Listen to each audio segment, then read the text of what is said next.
us here is Brian Ford, the promoter of the Third World Leadership Show and the co-founder of the W Founders, and also the CEO of the 4 global organizations. Today I'm with you to talk about a very sensible topic, a very, very important topic, money. Before we start, as you heard me well, today we're talking about money. Before we start, I would like to give you some statistics concerning money so that you will understand the gravity of the situations. It is said that 65% of women and 52% of men admit that money or that financial situation causes them the most stress. Employees also admit that financial worries cause them the most stress when it comes to their relationships, their productivity, and even their health. Behind infidelity, financial problems are the second leading cause of divorce. That means people divorce unbelievably because of money. It's even said, according to still statistics, that 68% of people prefer to talk about their sexual life than to talk about their financial life. And when people feel at ease when talking about sex with their homies and to talk about how much they have in their bank accounts. You might do the experiment yourself, or you might do the test yourself.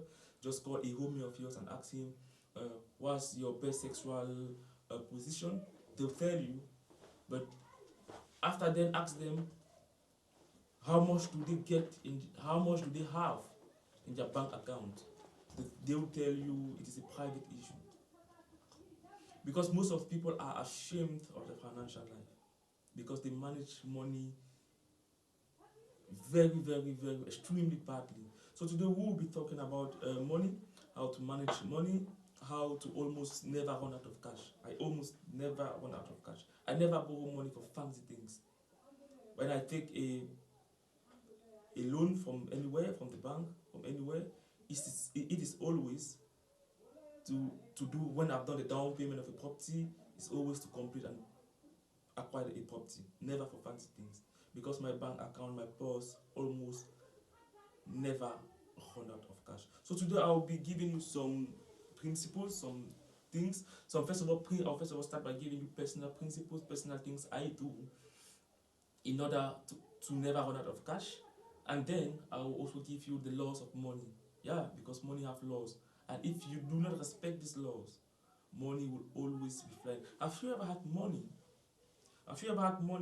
And 2 weeks later or a month later, when they ask you what have you done with the money, you cannot explain. You don't know where the money went. Money just flies. Why? Because you don't respect the fundamental laws of money. So I'll first of all start by giving you the personal things I do in order to never run out of cash. And before I go into it, I will want you to permit me to wet a little bit my throat.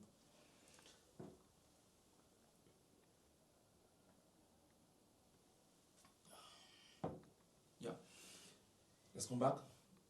So the first thing I do is I never save less than 10% of everything I earn. I never save less than 10% of everything I earn. So I decided for the past 4 years to pay myself first. When you acquire money, when you have money, let's say you have a $2,000 every month. The most of you always pay your landlord first. You pay the insurance. You pay for food. You pay everybody else first. The problem is when you pay your landlord, you pay him first. But it is the money you worked for. So what I do is I pay myself first. Why? Because I worked the money.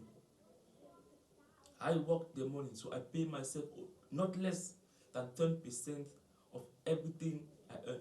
I put it somewhere. And I make sure my expenditures never rise above the 9 remaining percent. Never. I know as I say this thing, a question arises to you that you don't, first of all, what your expenditures are, first of all, above what you earn. Me too, I had this same worry some time ago, that how will I save 10% when what I save, or when what I earn is less than my monthly expenditures. I'll answer you this question by a a Babylonian a Babylonian proverb.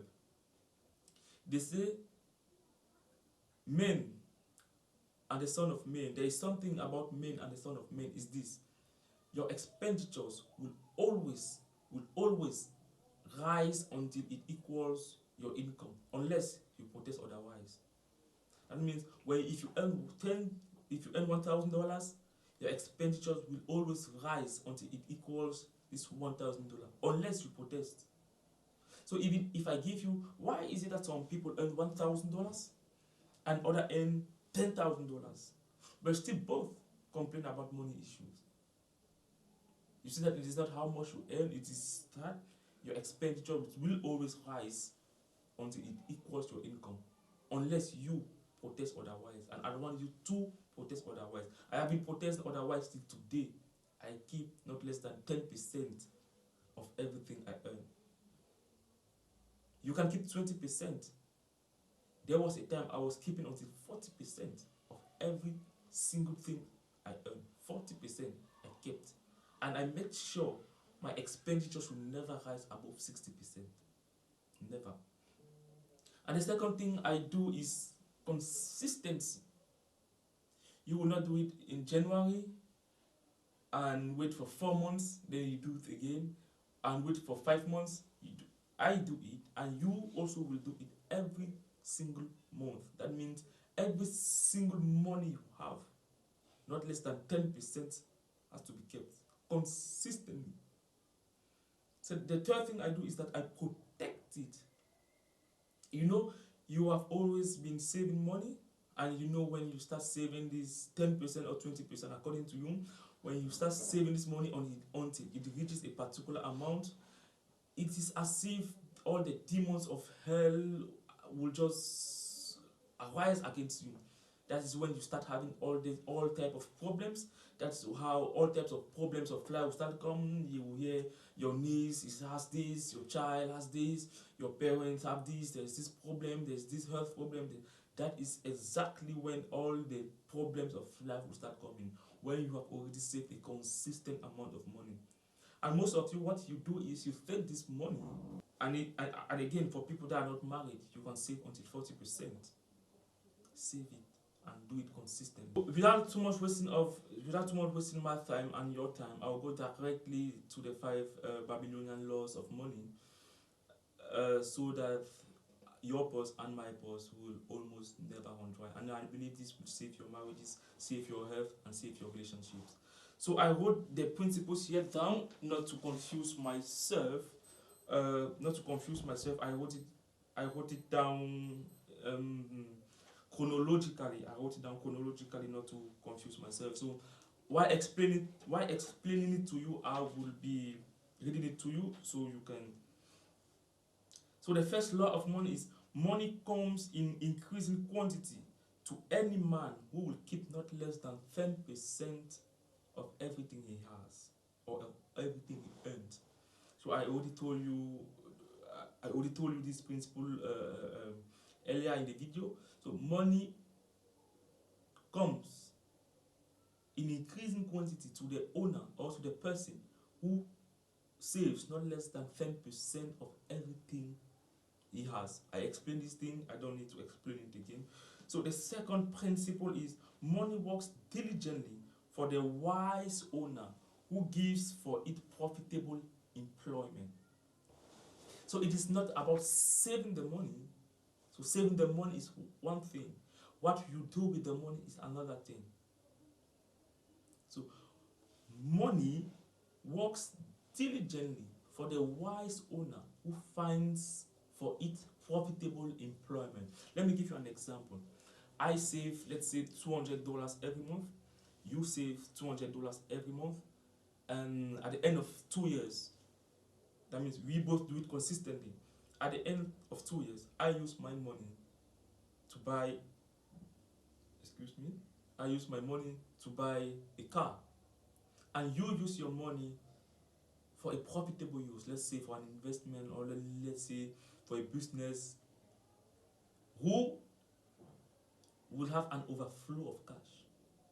The problem is me that bought a car with my money. I will again need to find another money to sustain that car. And even in my even in the 9/10 of what is for me or what I have to spend, I will remove again some to sustain the car. But you that put your money to profitable investment, the money will bear you children, and the children will bear children. Then you can buy a car. Then you can buy yourself anything you want. Why? Because you know that you have an overflow of cash consistently. So the third principle is money clings to the protection of the cautious owner who invests in it under the advice of people wise in its handling. So it is not even about putting your money in profitable employment. It is also about investing it wisely. I always take my principles from the Bible. Please, you will pardon me that I will give you a straight principle from the Bible. The Bible says, in everything you do, seek advice. That means the seed you have, put it only in investment you understand. Again, a great Babylonian proverb says, your act cannot be wiser than your thinking. Your understanding cannot be wiser than your thinking. So if you don't understand something, don't invest in it. And before you invest in it, take the advice of people wise in its handling. Let's say maybe you want to invest in agriculture. Take the advice of agricultural engineers or agricultural students, or even the farmers themselves. I've been familiar with this stuff that people maybe somebody wants to go into the business maybe of consultancy. Somebody wants to be a consultant in management, and he will go and take the advice of a lawyer. You will lose your money, you will lose your seed. So let me read again the third principle. Money clings to the protection of the cautious man who will invest under the advice of people wise in its handling. So the fourth principle says, money moves away from the man who invests in businesses with which he is not familiar. And I've been seeing these things because I've been in business for a while now. I have been seeing these things with young people. It's why myself, I'm young, so I've been seeing this thing with people, with friends, that they invest their money in businesses with which they are not familiar. If maybe I want to invest in movies, I have to look for a person familiar in the movie industry. If I want to invest in business, in management, leadership, consultancy, you have to do anything with which you are familiar. Don't do what you don't understand. So the third and the fourth principle are a little bit alike, just that the third, you take the advice of people. You take the advice of people wise in its handling, and the fourth, you don't invest in what you are not familiar. So the fifth and the last principle is money flees from any man who forces it to impossible ending or follows the advice of tricksters. Money flees from the man who forces it to impossible endings, or who takes the advice of a trickster. Now, you cannot come to me to take advice about how to be a consultant in law. I'm a trickster. If you invest your money when it comes to law consultancy, if you take advices from me, you will definitely lose your money, and you will have to start back at fresh. You have to start back building your tree at fresh. So these are the 5 principles of money I use. You see, they are easy, practical. They are very easy, practical. Wisdom itself is not supposed to be something hard. Apply it in your life, apply it in your couple, apply it in your relationship, apply it everywhere you go. Write it in. I read the laws to you. Write it down. You watch the video. Write it down. Put it somewhere. Read it every day. Every day, every month, and if you are a worker, every month end when you receive your salary, take these principles I've given you, read it again, and save every month 10% of everything you earn. Number one, you save 10% of everything you earn. Number two, you do it consistently, and you protect it, and you use it only for profitable uses. Number three, you do in anything you want to do, you take advice. Number four, don't invest in anything with which you are not familiar. And number five, don't take the advice of tricksters, or don't put your money in impossible endings. Take risks, but take wise risks. So I'll see you next week with another 10-minute video, 10-minute motivational teaching. I'm not a motivational speaker, but motivational teaching on how to start a business from afresh, and how to get your business financed, because I've noticed this is also a very big problem. All my businesses are always financed. I always get investors very, very easily. So, and I've noticed that people of my age category, they find it very difficult to get their products or to get their ideas financed. So I will bring the things I use, the principle I use to get my product financed, or to convince anybody I want. So without wasting most of your time, I wish you apply these principles, and I wish you a good health. I wish you a successful marital life, and I wish you should be productive at work, and I wish that in some months to come you will be comfortable talking about your financial situation, talking about your finances, and even telling people who want to hear how much you have in your bank account. That it will not be a private situation anymore. Thank you. See you next time. Shalom.